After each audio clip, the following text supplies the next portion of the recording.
할렐루야 샬롬하고 축복하고 인사합니다. 할렐루야 샬롬 샬롬 샬롬 샬롬 샬롬. 하나님 사랑합니다. 여러분 주 안에서 사랑합니다. 창세기 14장 아브라함이 롯을 구하는 그런 이야기, 그리고 멜기세덱이 아브라함에게 축복하는 그런 장면이 17절에서 24절까지 나와 있습니다. 16, 7절까지는 아브라함이 롯을 314명의 그 병졸들을 데리고 와서 구해내는 승리의 모습이 14장에 나와 있죠. 아브라함이 롯을 구하다. 이게 16절까지, 그리고 17절부터 24절까지는 멜기세덱이 아브라함에 축복하는 장면. 우리는 앞에서 요단 그 들판을 선택한 롯이 아브라함을 떠난 이야기까지 지난주에 봤어요. 그렇죠? 오랜만에 삼촌을 떠난 롯은 어느 정도 해방의 기쁨도 아마 만끽했을 것입니다. 여기저기 성읍들로 돌아다니며 혼자만의 자유를 만끽했을 것이고, 그러다 소돔 부근에 자리를 잡죠. 소돔이 어디인지에 대해서 정확한 자료가 없다고 합니다. 사해권 남쪽이었을 것이다 라고 말하는 사람도 있고, 사해 밑바닥에 묻혀있을 것이라고 추측하는 그런 그 의견들도 있다고 하네요. 어찌됐든 성경은 소돔 사람들이 야훼 앞에 악하고 큰 죄인이었다, 이렇게 13장 13절에 말씀하고 있죠. 소돔과 고모라는 부패와 타락의 도시로 악명이 높지만, 사실 그들은 아두마 스보임 벨라와 함께 12년 동안 가나안 북쪽에 있는 엘람 왕 그돌라 오멜의 지배를 받고 있었다고 그래요. 그러다가 13년째 되는 해에 반란이 일어납니다. 한 부족으로는 안 되니까 5부족이 연합해서 더 이상 조공받지 않겠다고 독립을 선언했다는 거죠. 당연히 패권국인 엘람 왕은 진노했고, 엘람 왕은 시날 왕과 엘리살 왕과 고임 왕과 함께 손을 잡고 세 왕이 다섯 왕들의 반란을 진압하기 위해서 나섭니다. 엘람 왕 연합군은 북쪽에서 남쪽으로 내려오면서 차례대로 르바 사람을 치고 수소 사람을 치고, 또한 엘 사람을 치고 호리 사람을 쳐서 남쪽 광야에 엘바람까지 내려갔다가 다시 방향을 서쪽으로 돌려서 아말렉 족속, 아모리 족속까지 쳐 내려옵니다. 이렇게 승승장구하면서 소돔 가까이까지 왔어요. 다급해진 다섯 왕들은 사해 남쪽에 시딘 벌판에 연합군을 집결시키기 맞섭니다. 그러나 역부족이었고, 엘람 왕을 중심으로 한 네 왕의 연합군이 워낙 강해서 어떻게 해볼 도리가 없었다고 그러죠. 왕들은 뿔뿔이 흩어지고 군인들도 산간지방으로 도망을 칩니다. 엘람 왕 그돌라 오멜은 보란듯이 소돔과 고모라에 있는 것들을 모조리 약탈해 갑니다. 남자는 물론이고 부녀자들까지도 끌고 가죠. 당연히 소돔에 살고 있던 롯과 그의 재산도 강탈을 당하게 됩니다. 그 와중에 포로로 잡혀가지 않고 도망쳐 나온 한 사람이 있었는데, 그 사람은 아마도 평상시 롯과 가까이 지냈던 사람이었던 것 같고, 그 사람이 도망치는 걸 알고 롯이 자기 사정을 아브라함에게 전해달라고 부탁했을 수도 있겠다라는 추정이에요. 그 사람은 아브라함에게 가서 롯이 포로로 끌려갔다는 소식을 전했고, 아브라함은 이 소식을 듣고 재빨리 자기 집에서 훈련된 자 318명을 데리고 롯을 구하러 쫓아갑니다. 14장 내용이죠. 17절까지. 그런데 24절에 보면 아브라함이 사병들만 데리고 간 게 아니라 가나안 사람들도 함께 참여한 것을 알 수가 있어요. 24절에 오직 젊은이들이 먹을 것과 나와 동행한 아넬과 에스볼과 마므레의 분깃을 제할지니 그들이 그 분깃을 가질 것이니라, 이렇게 나와 있습니다. 적어도 아넬과 에스골과 마므레 이름에 참여했다. 그리고 13절에 보면 마므레는 아브라함이 살고 있는 땅의 주인이고 에스골과 아넬은 마므레의 형제다, 이렇게 상관관계가 나와 있죠. 그래서 아브라함은 그들과 동맹을 맺습니다. 이것은 아브라함이 가나안에서 홀로 고고하게 산 게 아니었다는 것을 증거합니다. 오직 하나님만 섬기면서 가난한 사람들과 담을 쌓고 산 것이 아니라 가까운 사람들과 동맹을 맺고 정치적인 연대를 모색하며 살았다는 것을 말해주죠. 더욱 중요한 것은 아브라함이 롯을 구출하는 싸움에 나서면서 이들의 도움을 받았다라는 것. 이 싸움은 아주 쉬운 싸움이 아니었어요. 엘람 왕 그돌라 오멜은 연합군을 가나안 일대를 점령하는 최고의 실력자였고, 군사력 면에서도 아브라함 연합군과는 비교가 될 수 없을 만큼 월등했을 것이 분명한데, 강대국 네 나라가 연합한 군대와 싸운다는 것은 게임이 되지 않죠. 우리가 그냥 생각을 해봐도.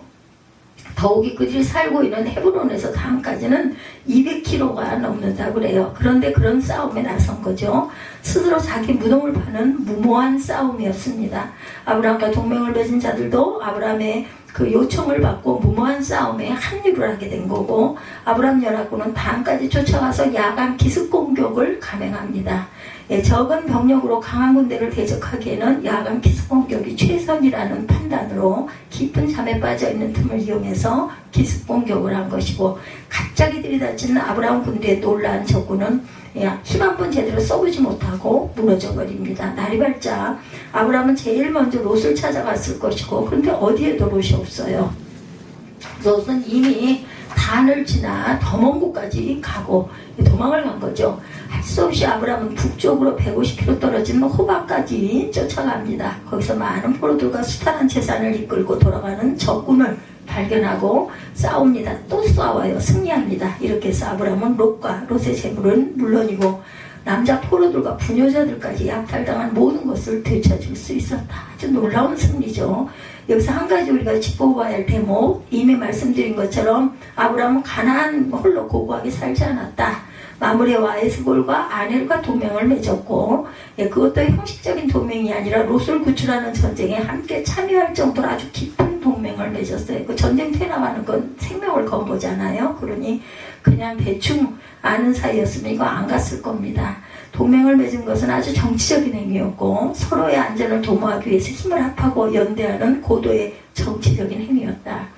성경은 대부분 이런 정치적인 행위를 하나님을 신뢰하지 않은 불신앙이라고 판단을 하는데, 이사야 선지자는 너희는 인생을 의지하지 말라. 그의 호흡은 코에 있나니 세말 가치가 어디 있느냐. 이사야 2장 22절에 말씀합니다. 에집트와 동맹 맺은 것은 야훼를 의지하지 않은 것이다. 정죄하죠. 그러면서 바로의 세력이 너의 수치가 되고 이집트의 그늘이 피하는 것이 너희에게 치욕이 될 것이다. 이렇게 말씀하고 있어요. 이사야 30장 1절에서 3절입니다. 어느 시인은 귀인들을 의지하지 말며 도울 힘이 없는 인생도 의지하지 말지니 그의 호흡이 끊어지면 흙으로 돌아와서 그날에 그의 계획이 소멸하리로다. 시편 146편 3, 4절에 이렇게 증거합니다. 이처럼 성경은 처음부터 끝까지 일관되게 하나님을 의지하지 않고 사람을 의지하는 것을 아주 엄청나게 비판을 합니다.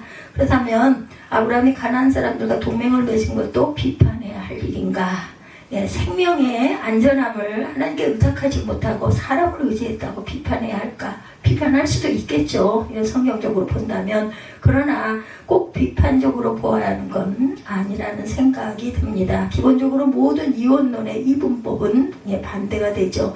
하나님과 사단을 이분법적으로 구분하듯이 하나님과 사람을 이분법적으로 구분하는 것, 그것은 아니라는 생각이 들어요. 사람과 동맹을 맺고 연대하는 것은 무조건 하나님을 의지하지 않는 것이라는 이분법은 저는 온전치 않다고 생각을 합니다. 사람을 부정해야만 하나님을 의지하는 것이라는 것, 그건 꼭 아니죠. 사람들에게 하나님을 의지하지 않고 사람을 의지하는 고질적인 병폐가 있기도 해요. 그렇기 때문에 대부분의 정치적인 동맹은 하나님을 의지하지 않는 행위인 것은 사실이지만, 그러나 그렇다고 해서 모든 정치적인 연대를 하나님을 의지하지 않는 것이라고 몰아세우는 것은 지나치게 단순한 판단, 그 시류의 흐름에 있어서 우리가 혼자 안 될 때 이웃을 의지할 수 있죠. 형제를 사랑하고 의지하는 것도 하나님이 우리에게 주신 자유의지라고 저는 생각합니다. 그 위에 누가 계세요? 하나님이 계시는 거죠. 만남도 하나님이 우리에게 주시는 하나의 은총입니다. 솔직히 아브라함이 가나안 사람들과 정치적인 연대를 한 것이 하나님을 의지하지 않는 행위라고 보이지 않습니다. 오히려 아주 균형 잡히고 건강한 믿음의 태도, 우리가 세상에 살면서 서로 돕고 사는 것, 하나님의 사랑을 증거하는 것, 그 우리가 해야 할 게 본분이죠. 인간은 기본적으로 정치적인 존재여야 한다. 세상에 정치 속에 살기 때문에 기본적으로 사회적인 존재고 기본적으로 정치적인 행위를 하며 살게 되어 있어요. 정치도 누가 해요? 사람이 합니다. 그 위에 하나님이 계시죠. 정치적인 행위라는 것이 거창한 게 아니라 이웃과 좋은 관계를 맺는 것, 그것 또한 우리는 정치적인 그런 삶의 모습 중에 하나다. 이웃과 얽히고 설킨 문제들을 평화적으로 푸는 것, 정치적인 행위입니다. 필요할 때 서로 연대하고 힘을 합하는 것이 또한 그 정치적인 행위 안에 속하는 것이다. 이렇게 연대하고 협력하는 것, 그건 저는 나쁘다고 생각 안 해요. 앞에서 말씀드린 것처럼 정치적 행위, 정치적인 연대는 하나님을 의지하지 않는 것과는 성격이 다르다. 사람이 살면서 필요에 따라 이런저런 사람들과 연대를 하는 것 아주 자연스럽고, 거기서 또한 하나님의 은혜와 하나님의 사랑을 증거할 줄 아는 믿음의 저와 여러분들이 되시면 된다. 저는 이렇게 생각합니다. 아브라함이 가나안 사람들과 정치적 동맹을 맺은 것을 불신앙이라고까지 볼 수는 없다. 하나님께 항상 단을 쌓지요. 하나님을 의지하면서도 할 수 있고, 어떤 면에서는 해야 하는 매우 균형 잡히고 건강한 신앙의 태도라고 보죠. 왜 이런 판단을 하는지에 대해서는 우리가 함께 성경을 읽고 가다 보면은 아마 깨달음이 있을 겁니다. 아브라함은 가나안 사람들과 정치적 동맹을 맺었고, 동맹을 맺은 사람들과 함께 롯을 구출하는 데 성공했다. 이것이 꼭 하나님께 반대하는 행위는 아니다. 롯뿐 아니라 포로로 잡혀간 사람들과 강탈당한 재산을 다 찾아내는 데 성공합니다. 우리가 하나님의 돌보시지만 우리가 열심히 행해야 되는 거 맞습니다. 아브라함이 승리를 하고 돌아올 때 엘람 왕에게 피해 도망쳤던 소돔 왕의 샤웨 골짜기, 곧 왕의 골짜기에 나와 아브라함을 영접합니다.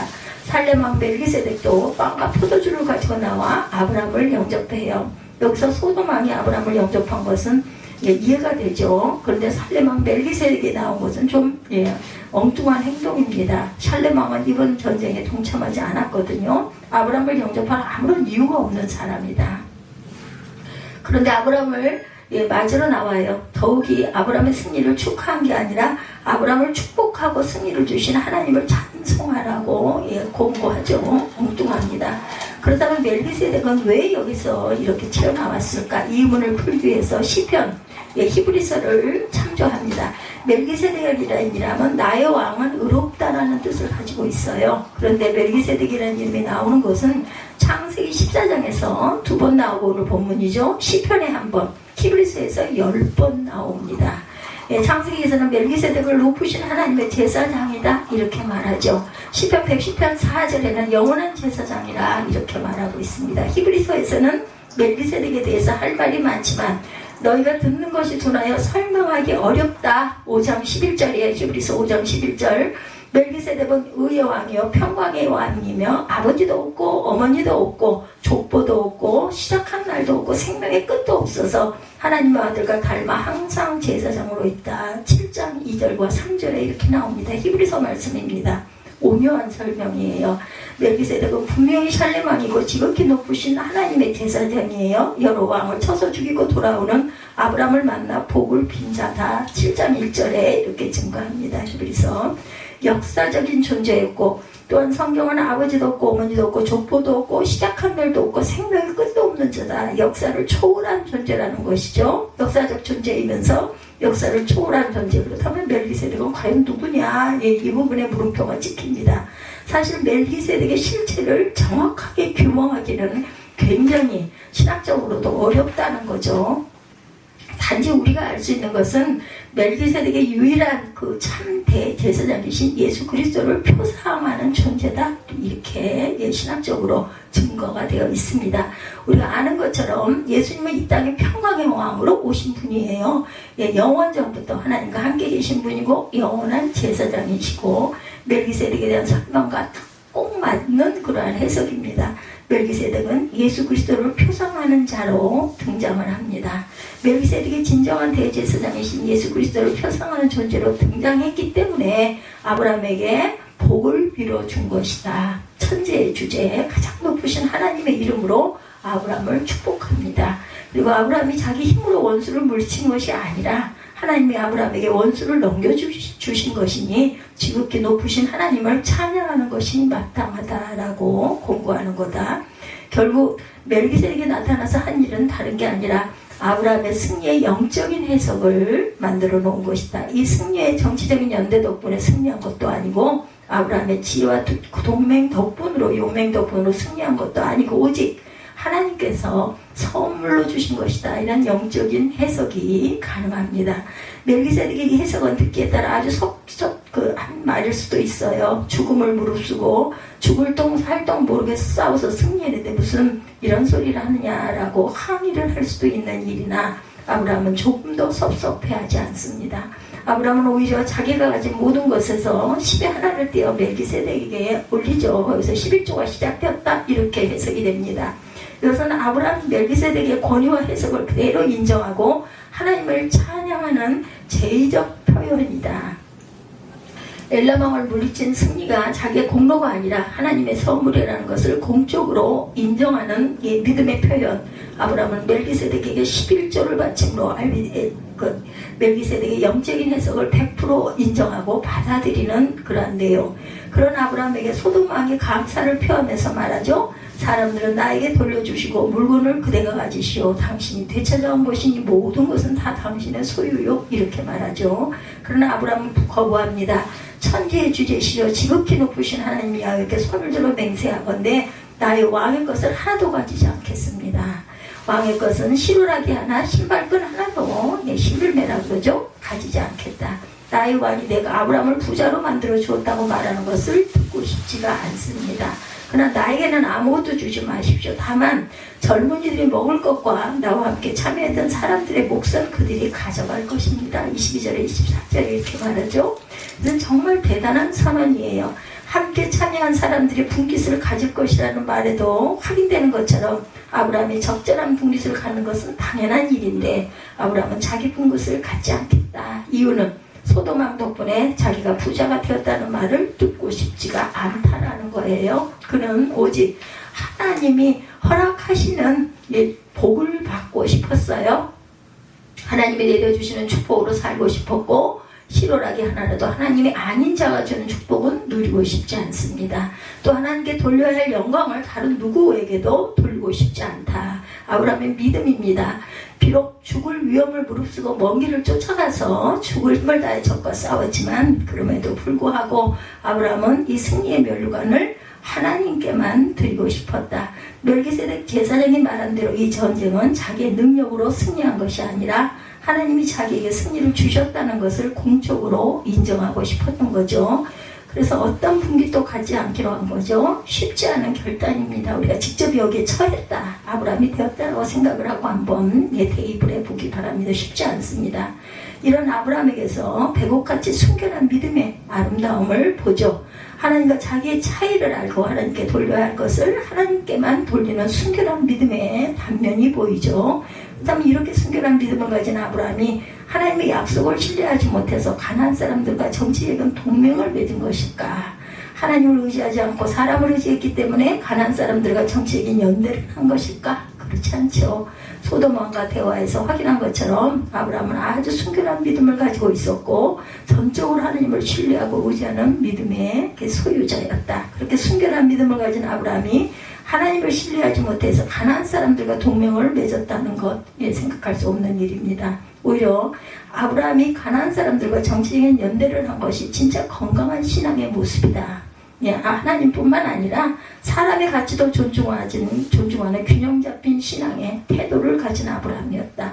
하나님께서 배타적인 사랑과 헌신을 드리면서도 세상을 향해서는 한없는 개방성을 갖는 점도 있는 신앙의 태도라고 생각을 하죠. 그리고 짐작하건대 아브라함은 하나님을 향한 순결한 믿음과 가나안 사람과 정치적 연대를 하는 것 사이에서 어떤 갈등도 하지 않았을 것이다. 목적, 자신의 조카 롯과 그 집안 식솔들을 다 구원해야 되는데 내 힘으로는 되지 않아 아마 기도하지 않았을까요? 주변 사람들을 이렇게 해서 동원해서 승리를 한 거죠. 흔히 세상 사람과 벽을 쌓고 사는 것을 순결한 믿음이라고 생각할 수 있지만 교회만 알고 교회 생활에만 충실한 것은 순결한 믿음이라고 생각하지만 그렇지 않다. 우리가 더불어 살아가는 세상입니다. 그 안에서 하나님의 영광, 하나님의 사랑을 드러낼 수 있는 것, 그것이 바로 전도고 그것이 바로 산 믿음이라고 저는 생각합니다. 세상은 보지 않고 예수만 보고 사는 것 순결한 믿음이라고 생각하나 이런 신앙은 믿음, 환원주의에 빠진 신앙이지 순결한 믿음이 과연 될 수 있겠는가? 혼자 사는 세상이 아니에요. 함께 살죠. 진짜 순결한 믿음은 하나님을 신뢰하고 하나님의 약속을 바라보면서 내가 할 수 있는 최선을 다하는 것이 온전한 믿음이다. 아브라함처럼 하나님을 전적으로 신뢰하고 의뢰하면서도 가나안 사람들과 정치적인 동맹도 맺고 연대할 줄 알고 필요할 때는 그들의 도움을 요청할 줄도 아는 믿음이 되어야 할 것이라는 것이죠. 하늘만 바라보고 있는 것이 순결한 믿음이 아니라 뱀처럼 지혜로우면서도 비둘기처럼 순전할 수 있는 것, 진짜 순결한 믿음이라는 것. 아브라함을 보면 가나안 사람들은 승리의 분깃을 가졌으나 아브라함은 승리의 분깃을 갖지 않았어요. 가나안 사람들은 승리의 영광을 스스로 썼으나 아브라함은 승리의 멸류관을 하나님께 올려드렸습니다. 가나안 사람들은 세상의 보편적인 상식과 관습을 따라 살았으나 아브라함은 세상의 보편적인 상식과 관습 이상을 살았어요. 아브라함은 가나안 사람들과 정치적인 동맹을 맺고 연대를 했지만 그럼에도 불구하고 한 통속이 되지는 않았다는 것 분명한 구별을 하고 있습니다. 얼마나 멋진 믿음입니까? 그 안에서 그들 안에서 하나님만 그리고 하나님이 주신 것만 감사하고 하나님께 영광 올려드리는 것, 하나님을 아는 믿음, 좌로나 우로나 치우치지 않는 균형 잡힌 믿음, 하나님과 사람들을 다 붙잡는 건강한 믿음의 사람. 세상에서 믿는 사람들끼리만 살 수 없죠. 아브라함은 그런 신앙의 위기로 있을 때 멋지게 승리합니다. 승리했을 뿐만 아니라 하나님께 영광이 되죠. 바로 이런 믿음이 오늘 우리에게 필요하죠. 세속과의 연대를 빌미로 세속과 타협하는 믿음 연대한답시고, 타협에 빠지는 믿음이 아니라 지혜롭게 선한 방식으로 연대를 하면서도 타협의 수렁에 빠지지 않는 그런 믿음이 진짜 믿음입니다. 세속과의 연대를 거부하면서 하나님께만 집중하는 믿음보다는 훨씬 온전하고 성숙한 믿음이다. 바로 이런 믿음이 오늘 우리에게 회복되어야 할 것입니다. 이런 믿음으로 사는 것이 쉬운 일은 아니에요. 세속과 연대하다가 자칫하면 세속과 한 통속이 되기 쉽기 때문에, 빠지기 때문에. 그러나 우리가 항상 악이 있는 곳에서도 선으로 하나님의 은혜와 영광을 드러낼 줄 아는 강한 은총의 믿음을 지닌 저와 여러분들이 되시기를, 그런 지혜가 저와 여러분들에게 항상 주님이 성령께서 함께 하시기를 주님의 이름으로 축복합니다. 오늘 14장 말씀, 아브라함이 롯을 구하고 또 야훼께서 하나님께서 멜기세덱이 아브라함에게 축복함으로 하나님이 나와 함께 하셨다는 것을 증거하는 아브라함의 깊은 사랑에 대해서 함께 살펴봤습니다. 우리 결단하시고 기도하시고 주기도문으로 예배를 마치도록 합니다.